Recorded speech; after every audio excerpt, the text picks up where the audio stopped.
അപ്പോൾ full marks ഒക്കെ വാങ്ങിച്ചപ്പം എന്താണ് എക്സൈറ്റഡ് ആണോ? പാരൻസ് ഒക്കെ ഹാപ്പി ആണോ?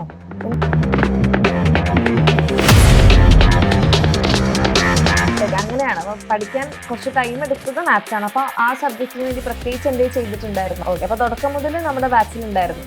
അപ്പോൾ ആദ്യം തന്നെ ഒരു കൺഗ്രാറ്റുലേഷൻസ്. ഹലോ മോളെ.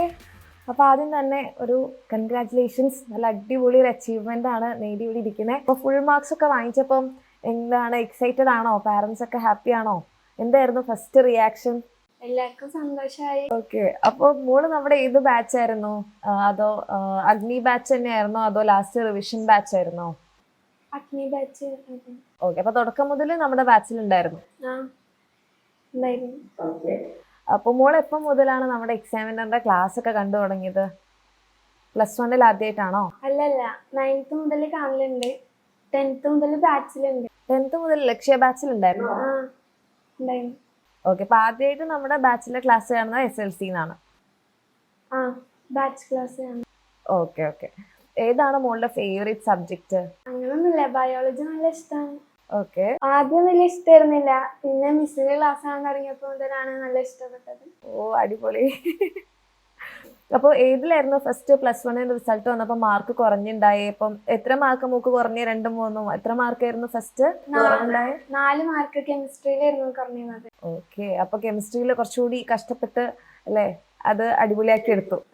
ഏതാണ് ഇഷ്ടമില്ലാത്ത സബ്ജക്ട്? അങ്ങനൊന്നുമില്ല, മാത്സ് ഒക്കെ പഠിക്കുമ്പോൾ കുറച്ചും കൂടി സമയം എടുക്കും. ഓക്കെ, അങ്ങനെയാണ്. അപ്പൊ പഠിക്കാൻ കുറച്ച് ടൈം എടുത്തത് മാത്സ് ആണ്. അപ്പൊ ആ സബ്ജക്റ്റിന് വേണ്ടി പ്രത്യേകിച്ച് എന്തെങ്കിലും ചെയ്തിട്ടുണ്ടായിരുന്നോ? അപ്പൊ കുറച്ചും കൂടി സമയം പഠിക്കും മറ്റേനെക്കാട്ടിലും. ഓക്കെ, അപ്പോൾ നമുക്കിപ്പോൾ കുറേ ഓൺലൈൻ പ്ലാറ്റ്ഫോമുകൾ ഉണ്ടല്ലോ. അപ്പോൾ എക്സാമിനർ ചൂസ് ചെയ്യാനുള്ള ഒരു കാരണം എന്താ? കാരണം ഞാൻ 10th ക്ലാസ് കാണാൻ തുടങ്ങിയപ്പോൾ മുതൽ എന്തോ ഒരു വ്യത്യാസം തോന്നി. പെട്ടെന്ന് സിമ്പിളായി മനസ്സിലാവുന്ന പോലെ തോന്നിയാണ്. അതുകൊണ്ടാണ് എല്ലാം കുറച്ചുകൂടി സിമ്പിളായി മനസ്സിലാവാൻ തുടങ്ങിയതുകൊണ്ടാണ് പിന്നെ എക്സാമിനറിന്റെ ബാച്ചിൽ തന്നെ പഠിക്കാൻ നേരിച്ചത്. ഓക്കെ, അപ്പോൾ മോൾക്ക് ഇപ്പോൾ എക്സാമിനറിന്റെ ബാച്ചിൽ ജോയിൻ ചെയ്തതിന് ശേഷം എന്തെങ്കിലും മാറ്റമുള്ളതായിട്ട്? അപ്പം മോളുടെ ഇപ്പം ചില ആൾക്കാരൊക്കെ പറയാറുണ്ട് ചില സബ്ജക്ട്സ് ഇതിനു മുമ്പ് ടഫായിരുന്നു പക്ഷെ അതിനുശേഷം ഭയങ്കര നന്നായിട്ട് പഠിക്കാൻ പറ്റി. അങ്ങനെ മോളുടെ പഠന രീതിയിൽ എക്സാമിനർ എങ്ങനെ ഹെൽപ്പ് ചെയ്തു എന്നാ തോന്നുന്നത്? ആദ്യം ബാച്ചിലൊക്കെ ഉള്ളതിന് മുമ്പ് ഏതെങ്കിലുമൊക്കെ എപ്പോഴെങ്കിലും പഠിക്കും. ഇത് കുറച്ചും കൂടി ഓർഗനൈസ് ആയി പഠിക്കാൻ സഹായിച്ചു. ഓക്കെ, അപ്പൊ നമ്മുടെ ബാച്ചിൽ ഇപ്പൊ കുറേ ഫീച്ചേഴ്സ് ഉണ്ടല്ലോ. അപ്പൊ അതിൽ മോൾക്ക് ഏറ്റവും യൂസ്ഫുൾ ആയിട്ട് തോന്നിയിട്ടുള്ള ഫീച്ചർ ഏതാ? തോന്നിയത് PYQs ആണ് ഏറ്റവും കൂടുതൽ യൂസ്ഫുൾ ആയി തോന്നിയത്. ഇപ്പൊ ഒരു ചാപ്റ്റർ പഠിച്ചു കഴിഞ്ഞിട്ട് PYQ ചെയ്യുമ്പോൾ ഒന്നും കൂടി അത് മനസ്സിലാക്കാൻ, ഇപ്പൊ നമ്മൾ എവിടെയെങ്കിലും വിട്ടുപോയിട്ടുണ്ടെങ്കിൽ അതൊന്നും കൂടി പഠിക്കാനും ഒക്കെ പറ്റി. ഓക്കെ, അപ്പോൾ ഭയങ്കര ഫ്രീക്വന്റ് ആയിട്ട് റിവിഷൻ ചെയ്യുന്ന ആളാണോ? അതായത് നമ്മൾ എപ്പോഴും പറയാറുണ്ടല്ലോ ബാച്ചിൽ റിവിഷൻ ഇമ്പോർട്ടന്റ് ആണ് എന്ന്. അപ്പം മോൾ എങ്ങനെയാ റിവിഷൻ ചെയ്ത്? ഒരു ദിവസം പഠിച്ചു കഴിഞ്ഞിട്ട് അന്ന് രാത്രി ഒന്നും കൂടി നോക്കും ഒക്കെ, പിന്നെ ഒരു കുറച്ച് ദിവസം കൂടി കഴിഞ്ഞിട്ട് നോക്കും, പിന്നെ എക്സാമിന്റെ ഒക്കെ ടൈമിലാണ്. അതായത് പഠിച്ചതിന്റെ അന്നും പിന്നെ 2-3 ദിവസം കഴിഞ്ഞിട്ട് പിന്നെ എക്സാം ടൈമിൽ, അങ്ങനെയാണോ? ഓക്കെ, അപ്പോൾ പഠിച്ച അന്ന് റിവൈസ് ചെയ്യുമ്പോൾ എന്താ ചെയ്യുക? നോട്ട് വെച്ചാണോ പഠിക്കുക? ഞാൻ കൂടുതൽ ക്ലാസ് കണ്ടിട്ടാണ് പഠിക്കല്. അപ്പോൾ ലെക്ചർ നോട്ട് ഉണ്ടാക്കും ചെറുതായിട്ട്. ഇപ്പോൾ ഒരു ക്ലാസ്സിന്റെ ഒരു പേജിൽ ഫുള്ള് നോട്ട് കൊള്ളണ പോലെ അങ്ങനെ ഉണ്ടാക്കിയിട്ട് ജസ്റ്റ് ഒന്ന് നോക്കും, അത് ഒന്നും കൂടി ഒന്ന്. ഓക്കെ, അപ്പൊ നമ്മുടെ ബാച്ചിൽ ഇപ്പൊ ലൈവും ഉണ്ടായിരുന്നു, ഓൾറെഡി നമ്മൾ റെക്കോർഡഡ് ക്ലാസ്സും പ്രൊവൈഡ് ചെയ്തിട്ടുണ്ടായിരുന്നു. മോൾ ഏറ്റവും കൂടുതൽ ഏതാ യൂസ് ചെയ്തത്? ലൈവ് ക്ലാസ് കണ്ട് പഠിക്കുന്ന ആളാണോ അതോ അത് കഴിഞ്ഞിട്ട് റെക്കോർഡഡ് ക്ലാസ് അതിൻ്റെതായിട്ടുള്ള പേസിൽ സ്പീഡൊക്കെ അടിച്ച് കാണുന്ന ആളാണോ? എനിക്ക് റെക്കോർഡഡ് ക്ലാസ് ആണ് ഒന്നും കൂടി എഫക്റ്റീവായി തോന്നിയിട്ടുള്ളത്. ലൈവ് കാണലുണ്ടായിരുന്നു ഫസ്റ്റ് ഒക്കെ, പിന്നെ ലൈവിന്റെ ഒപ്പം പോകാൻ പറ്റില്ല. ആദ്യമായിട്ട് പഠിക്കുമ്പോൾ ലൈവിന്റെ ഒപ്പം പോകാൻ പറ്റില്ല, അപ്പോൾ ലൈവിന്റെ തന്നെ റെക്കോർഡഡും കാണലാണ്. അപ്പം നമുക്കിപ്പം ആദ്യമായിട്ട് ഇപ്പോഴാണല്ലോ കുറച്ച് ഓൺലൈൻ ക്ലാസ്സുകൾ തുടങ്ങിയത്. അതിന് മുൻപൊക്കെ ഓഫ്ലൈൻ ആയിരുന്നല്ലോ. അപ്പോൾ ഓൺലൈൻ ആണോ ഓഫ്ലൈൻ ആണോ മോള് കൂടുതൽ പ്രിഫർ ചെയ്യുക? അല്ലെങ്കിൽ ഇപ്പം മോളുടെ ജൂനിയേഴ്സ് ഒക്കെ ഇനി വരുമ്പോൾ അവർക്ക് എന്താ മോള് സജസ്റ്റ് ചെയ്യുക? എനിക്ക് ഒന്നും കൂടി ഓൺലൈൻ ക്ലാസ് ആണ് ഇഷ്ടം. നമുക്ക് എപ്പോൾ വേണമെങ്കിൽ കാണാം, എങ്ങനെയാണെങ്കിൽ കാണാം. മനസ്സിലായില്ലെങ്കിൽ ഒന്നും കൂടി കാണാൻ വേണമെങ്കിൽ. അതുകൊണ്ട് എനിക്ക് ഓൺലൈൻ ക്ലാസ് ആണ് ഒന്നും കൂടി ഇഷ്ടം. പക്ഷേ ഡിസ്ട്രാക്ഷൻസ് ഒന്നും വരാതെ നോക്കണം നമ്മൾ തന്നെ. ഡിസ്ട്രാക്ഷൻസ് പറഞ്ഞപ്പം എല്ലാവർക്കും ഇൻക്ലൂഡിങ് എനിക്ക് പോലുള്ളൊരു സാധനമാണ് ഈ ഡിസ്ട്രാക്ഷൻ. അപ്പൊ ഈ ഡിസ്ട്രാക്ഷൻസ് ഒഴിവാക്കി ഇപ്പം ഫുൾ മാർക്കിലേക്കൊക്കെ എത്താൻ മോൾ എന്താ ചെയ്തിട്ടുണ്ടായത്? എനിക്ക് ഇൻസ്റ്റഗ്രാമൊക്കെ ഉണ്ട്, യൂട്യൂബും ഒക്കെ യൂസ് ചെയ്യലുണ്ട്. പക്ഷെ എക്സാമിന്റെ ടൈമിൽ ഉപയോഗിക്കലില്ല. എക്സാമിന് ഒരു മാസം മുമ്പൊക്കെ അൺഇൻസ്റ്റാൾ ചെയ്യും, ഡീആക്ടിവേറ്റ് ഒക്കെ ആക്കി വെക്കും. അല്ലെങ്കിൽ ഉപയോഗിച്ചതിന് ശേഷം ലോഗൗട്ട് അടിക്കും. അപ്പോൾ അവിടെ ഒരു ഫ്രിക്ഷൻ വരുന്നതുകൊണ്ട് നമുക്ക് തന്നെ ഇടയ്ക്ക് എടുക്കാനൊന്നുമില്ല പഠിക്കണതിൻ്റെ ഒക്കെ ഇടയിൽ. Very good. അപ്പോൾ യൂട്യൂബിലായിരിക്കുമല്ലോ നമ്മുടെ ക്ലാസ്. അപ്പം നമുക്ക് യൂട്യൂബ് അങ്ങനെ ചെയ്യാൻ പറ്റില്ല. അപ്പോൾ യൂട്യൂബിൽ ഇപ്പം നമ്മൾ ക്ലാസ് കണ്ടുകൊണ്ടിരിക്കുന്നതിനിടെ താഴെയിൽ ഇങ്ങനെ കുറേ സജഷൻസും വീഡിയോസൊക്കെ വരുമല്ലോ. അപ്പോൾ അതെങ്ങനെയാണ് മാനേജ് ചെയ്തേ? നമുക്കൊരു സെൽഫ് കൺട്രോൾ വേണം. എല്ലാം അങ്ങനെ ചെയ്യാനും പറ്റൂല. അപ്പോൾ അതൊക്കെ നോക്കിയിട്ടാണ് കാണാൻ. അപ്പോൾ ഈ പഠിക്കണം, ഫുൾ മാർക്ക് വാങ്ങിക്കണം എന്നുള്ള രീതിയിൽ അത് മോളെ എഫക്ട് ചെയ്തിട്ടേ ഉണ്ടായില്ല. ക്ലാസ് എന്നാൽ ക്ലാസ് തന്നെ കാണും, അങ്ങനെയായിരുന്നോ? ഫുൾ അങ്ങനെയൊന്നും പറയാൻ പറ്റില്ല. ഇടയ്ക്ക് ഷോർട്സ് ഒക്കെ കാണാൻ താഴെ വരുമ്പോൾ.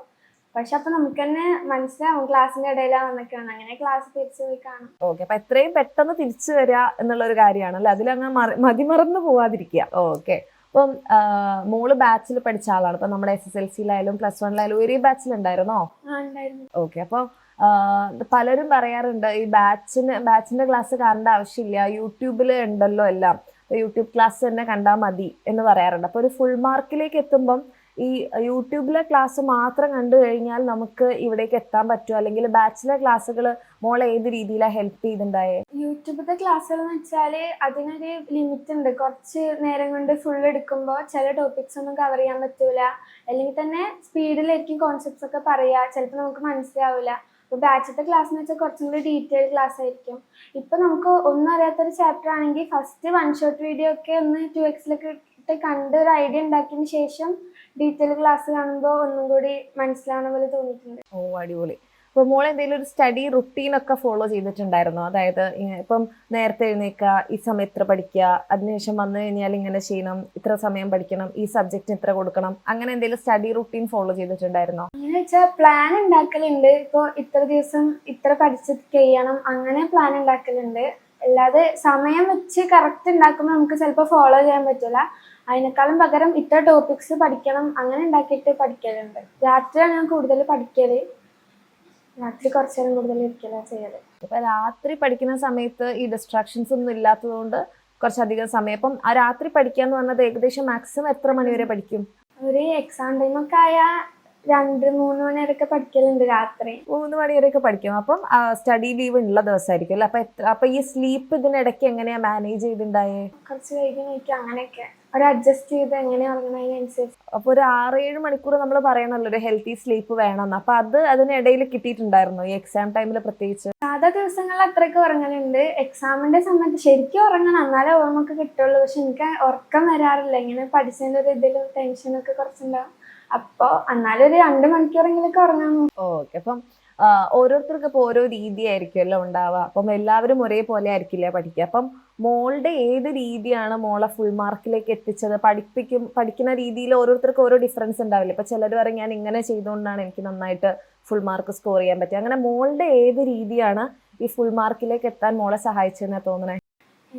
അതേപോലെ ഇത് പറഞ്ഞ പോലെ എല്ലാവർക്കും വേറെ രീതിയായിരിക്കും പഠിക്കാൻ. എനിക്ക് ഒന്നും കൂടി കേട്ട് പഠിക്കലാണ്. കേട്ടാലാണ് മനസ്സിലാവും. ഇപ്പം ഞാൻ ക്ലാസ് കാണുന്ന സമയത്ത് മാക്സിമം എഫക്റ്റീവായി കാണാൻ നോക്കും. ലെക്ചർ നോട്ടൊക്കെ ഉണ്ടാക്കും. മനസ്സിലായില്ലെങ്കിൽ പോസ് ചെയ്യും. എന്നിട്ട് ഇതേപോലെ ഒരു 50 മിനിറ്റ് പഠിച്ചിട്ട് 10 മിനിറ്റ് ബ്രേക്ക് എടുക്കും. പൊമോഡോറൊക്കെ യൂസ് ചെയ്യലുണ്ട്. പിന്നെ നമ്മൾ പഠിച്ചു കഴിഞ്ഞാൽ അത് വെറുതെ വായിച്ചു നോക്കാതെ പകരം ഒന്ന് ആലോചിച്ച് നോക്കും. ഓർമ്മ ഉണ്ടോ ഇതെന്നൊക്കെ ഒന്ന് ആലോചിച്ച് നോക്കും. മനസ്സിലായില്ലെങ്കിലാണ് പിന്നെ ഒന്നും കൂടി എടുത്ത് നോക്കുക. ഓ, വെരി ഗുഡ്. ഞാൻ ഓരോ വീഡിയോസിൽ ഇങ്ങനെ ഈ എഫക്റ്റീവ് ആയിട്ടുള്ള കാര്യങ്ങളൊക്കെ പറയാറുണ്ട്. പക്ഷെ അതിൽ എത്ര പേര് ഈ കാര്യങ്ങൾ ചെയ്യുമെന്ന് തീരെ വിചാരിച്ചില്ല. ഇപ്പം ഇത് കേട്ടപ്പം ഭയങ്കര സന്തോഷം. സാധാരണ നമ്മൾ 1 മണിക്കൂർ ഉള്ളതിൽ 50 മിനിറ്റ്സ് പഠിക്കണം, 10 മിനിറ്റ് ബ്രേക്ക് എടുക്കണം, പഠിച്ചത് ഒന്നുകൂടി ആലോചിച്ച് നോക്കണം എന്നൊക്കെ നമ്മൾ പറയാറുണ്ടെങ്കിൽ കൂടെ ഒരു ഫുൾ മാർക്ക് കിട്ടിയ ആൾ തന്നെ അത് പ്രാക്ടീസ് ചെയ്യാറുണ്ടെന്ന് കേട്ടപ്പോൾ ഭയങ്കര സന്തോഷം. എനിക്കിപ്പം ധൈര്യമായിട്ട് പറയാലോ. അപ്പോൾ പ്രത്യേകിച്ച് നമ്മുടെ കുട്ടികളൊക്കെ ചോദിക്കാറുണ്ട് SSLC-യിലുള്ളവരോട് ഫുൾ A+ വാങ്ങിക്കാനുള്ള ടിപ്സൊക്കെ പറയുമ്പോൾ ലിയ ഫാത്തിമ പറഞ്ഞ ടിപ്സ് ആണെന്നൊക്കെ പറഞ്ഞിട്ട് മിസ് പറയുന്നുണ്ട്. അപ്പോൾ എല്ലാവർക്കും ഈ +2-ലേക്കും +1-ലേക്കൊക്കെ വരുമ്പം അവർ പറയുന്നൊരു കാര്യം ഈസി ആയിട്ട് മറന്നു പോകുന്നതാണ് ഈ ഫിസിക്സിലെ ലോങ് ഡെറിവേഷൻസിൻ്റെ കാര്യം. അപ്പോൾ മോക്ക് അങ്ങനെ മറന്നു പോയിട്ടുണ്ടായിരുന്നോ ഈ ഡെറിവേഷൻസ് എക്സാം ടൈമിൽ? അല്ലെങ്കിൽ അങ്ങനെ മറന്നു പോകാതിരിക്കാൻ എന്താ ചെയ്തേ? എന്തായാലും മറന്നു പോകും. എല്ലാവർക്കും മറന്നു പോകും. ഡെറിവേഷൻസ് ഒക്കെ നമ്മളിപ്പോൾ എഴുതി പഠിച്ചാലും കുറച്ച് ദിവസം കഴിഞ്ഞാൽ പിന്നെയും മറന്നു പോകും. ഡെറിവേഷൻസും ഓർഗാനിക് കെമിസ്ട്രി ഒക്കെ എഴുതി തന്നെയാണ് പഠിക്കൽ.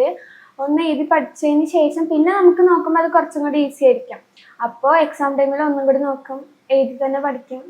ഒന്ന് എഴുതി വെക്കും, ഇതേപോലെ കാണാണ്ടൊന്ന് എഴുതി വെക്കും. ഇപ്പോൾ ബയോളജിയാണ് ഫേവറേറ്റ് സബ്ജക്റ്റ് എന്ന് പറഞ്ഞില്ല. അപ്പോൾ ബയോളജിയിൽ എങ്ങനെയാണ് പഠിച്ചത്? നോട്ട് എഴുതിയിട്ടാണോ അതോ ടെക്സ്റ്റ് ബുക്ക് കൂടുതൽ ഓറിയൻറ്റ് ചെയ്തിട്ടാണോ പഠിച്ചത്? അതോ നോട്ട്സ് നമ്മൾ തരുന്ന നോട്ട്സ് റെഫർ ചെയ്തിട്ടാണോ? എങ്ങനെയാണ് ബയോളജി ടാക്കിൾ ചെയ്തേ? എന്നിട്ട് ലെക്ചർ നോട്ട് ഉണ്ടാക്കും. ലെക്ചർ നോട്ട് പരമാവധി ഭയങ്കര ഷോർട്ടായിട്ട് ഉണ്ടാക്കാം. നമുക്ക് എല്ലാം ഉണ്ടാവും, എന്നാലും പെട്ടെന്ന് കാണുമ്പോൾ എല്ലാം ഓർമ്മ വരുന്ന പോലെ അങ്ങനെ ഉണ്ടാക്കും. അത് കഴിഞ്ഞിട്ട് ടെക്സ്റ്റ് ബുക്ക് വായിക്കലുണ്ട്. ബയോളജി ടെക്സ്റ്റ് വായിക്കാൻ ഇഷ്ടം. ഓക്കെ, അപ്പോൾ ഫുൾ മാർക്കൊക്കെ വാങ്ങിച്ചിരിക്കുകയാണ്. അപ്പം ഇനി പ്ലസ് ടുവിലേക്ക് ഇപ്പോൾ എല്ലാവരും എക്സ്പെക്ട് ചെയ്യുന്നുണ്ടാവും അല്ലേ? അപ്പം എനിക്ക് തോന്നുന്നു May 26 നിങ്ങളുടെ റിസൾട്ട് വരുന്നത്. അപ്പോൾ അതിന് അഡ്വാൻസ് ആയിട്ടൊരു കൺഗ്രാറ്റ്സ്. നല്ല റിസൾട്ട് തന്നെ ആവട്ടെ. അപ്പം ഒരു എക്സ്പെക്ടേഷൻ ഫീൽ ചെയ്യുന്നുണ്ടോ എല്ലാവരുടെ ഭാഗത്തുനിന്നും? +1 ഇപ്പോൾ ഫുൾ മാർക്ക് ആയതുകൊണ്ട് +2 ഫുൾ മാർക്ക് ആയിരിക്കും, അങ്ങനത്തെ എക്സ്പെക്ടേഷൻസ്? അപ്പം പലരും പറയാറുണ്ട് ഭയങ്കര പ്രഷറാണത്. മീൻസ് എല്ലാവരും ഭയങ്കരമായിട്ട് എക്സ്പെക്ട് ചെയ്യുമ്പോൾ നമുക്കുള്ളിൽ നിന്നൊരു പേടി വരുമല്ലോ, എല്ലാവരുടെ എക്സ്പെക്ടേഷൻ മീറ്റ് ചെയ്യാൻ പറ്റുമോ? അപ്പൊ അങ്ങനെ സ്ട്രെസ്ഡ് ആവുന്ന കുട്ടികളോട് എന്താ പറയാനുള്ളത്? നമ്മൾ പേടിക്കേണ്ട ആവശ്യം, നമുക്ക് പറ്റുന്ന പോലെയൊക്കെ നമ്മൾ എഴുതിയിട്ടുണ്ട്, പഠിച്ചിട്ടുണ്ട്. എന്താ അപ്പോൾ ഇത് പഠിക്കുന്ന സമയത്ത് നമ്മൾ ആലോചിക്കുന്നത് ഇങ്ങനെ റിസൾട്ട് വരുമ്പോൾ റിഗ്രറ്റ് ആവരുത്. നമ്മൾ മാർക്ക് കുറഞ്ഞാലും നമ്മൾ പഠിച്ചിട്ടാണ് അങ്ങനെ ഇതായെന്ന് തോന്നരുത്. അപ്പോൾ നമ്മൾ റിഗ്രറ്റ് തോന്നാത്ത രീതിയിൽ പഠിക്കുക, അത്രേ ഉള്ളൂ. ഓക്കെ, അപ്പോൾ ഇനിയിപ്പോൾ +1 വരുന്ന കുട്ടികളോടും അല്ലെങ്കിൽ +2 പഠിക്കാൻ പോകുന്നവർക്കൊക്കെ ഫുൾ മാർക്ക് തന്നെയായിരിക്കും എന്തായാലും എല്ലാവരും ആഗ്രഹിക്കുന്നത്. അപ്പോൾ അങ്ങനെ ഫുൾ മാർക്ക് വാങ്ങിക്കാൻ ആഗ്രഹിക്കുന്നവർക്ക് മോക്ക് കൊടുക്കാനുള്ള ഒരു സജഷൻ അല്ലെങ്കിൽ ഒരു ഉപദേശം, നിങ്ങൾ ഇങ്ങനെയൊക്കെ ചെയ്യണം, അങ്ങനെയാണെങ്കിലാണ് നിങ്ങൾക്ക് കിട്ടുക, അങ്ങനെ ഒരു സജഷൻ മോക്ക് എന്താണ് അവരോട് പറയാനുള്ളത്? എപ്പോഴും ഫുൾ മാർക്ക് തന്നെ കിട്ടാന്ന് വിചാരിച്ച് പഠിക്കുക. ഫുൾ A+ എന്ന് പറയുമ്പോൾ നമ്മൾ അവിടെ ഒരു ലിമിറ്റ് വെക്കുക. ഒന്നല്ലെങ്കിൽ ഫുൾ A+ കിട്ടുക, അല്ലെങ്കിൽ അതിൽ കുറവാ കിട്ടുള്ളൂ.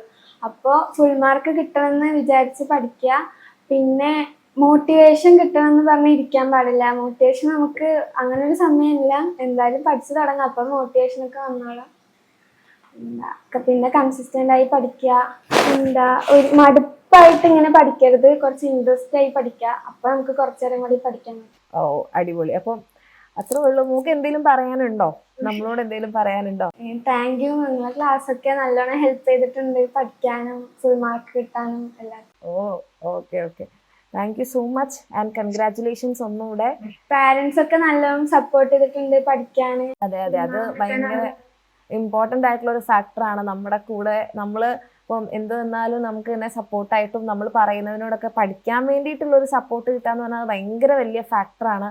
അപ്പം അങ്ങനത്തെ ഒരു ഫാമിലി കിട്ടിയതിൽ മോള് ഭയങ്കര ബ്ലെസ്ഡ് ആണ്.